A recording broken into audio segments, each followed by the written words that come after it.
Вчера утром умерла нянька детей Кадырова. При каких обстоятельствах умер Абдул-Керим Эдилов, неясно. Предположительно, ему помогли умереть за какую-то провинность перед Кадыровым. Напомним, что чуть ранее Эдилова сместили с его фиктивных должностей из главной должности быть прислужником отпрысков Кадырова.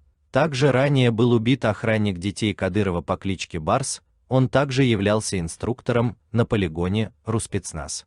Как мы видим, один за другим начали подыхать няньки и охранники детей Кадырова. Так что, думаю, Чимаеву есть над чем задуматься.